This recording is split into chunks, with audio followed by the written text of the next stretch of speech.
आळशी कुंभकर्णाला एवढी झोप का यायची? त्या झोपच त्याचा श्राप होता, आणि जर श्राप होता तर त्याला तो कोणी दिला होता?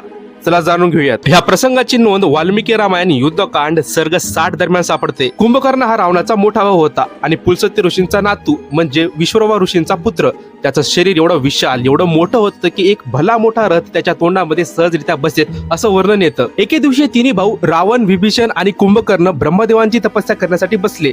बऱ्याच काळानंतर ब्रह्मदेवांनी त्यांना दर्शन दिलं आणि त्यांना म्हणाले, मागा तुम्हाला काय हवं आहे ते। तेव्हा सर्वप्रथम कुंभकर्ण त्यांच्या पुढे आला। तो अतिशय बुद्धिमान होता। त्याला अगदी चांगल्या प्रकारे माहिती होतं की जर आपण अमरत्वाचं वरदान ब्रह्मदेवांकडे मागितलं तर ते आपल्याला हे देणार नाही। म्हणून त्याने ठरवलं थोड्या वेगळ्या पद्धतीने पण अमरत्व एवढंच ताकदीचं काहीतरी मागू। आणि तो म्हणाला, मला असं वरदान द्या की माझं शरीर अत्यंत विशाल आणि बलवान असावं आणि मी देव आणि दैत्य ह्या दोघांनाही पराभूत करू शकेन। पण त्या क्षणी बाकी देवांची चिंता वाढली। त्यांना हे चांगल्या प्रकारे माहिती होतं की कुंभकर्णाला जर हे वरदान मिळालं तर तो पूर्ण सृष्टीचा अंत करेल। ब्रह्मदेव कुंभकर्णाला हे वरदान देणारच। तेवढ्यात बाकी देवांनी सरस्वती मातेकडे विनंती केली। ते म्हणाले, आपण आपल्या ताकदीने कुंभकर्णाची वाणी वळवा किंवा जीभ वळवा आणि तो जे मागेल ते पूर्णपणे बदलून जाऊ द्या। सरस्वती मातेने आपल्या शक्तीचा उपयोग केला आणि कुंभकर्णाची जीभ वळवली। त्याला म्हणायचं होतं की मला निद्र म्हणजे कधी न झोप येऊ असं वरदान द्या, पण तो म्हणाला निद्र म्हणजे मला झोप येऊ असं त्याला ते वरदान मिळालं। ब्रह्मदेव म्हणाले, तथास्तु। कुंभकर्ण शनादात कोसळला।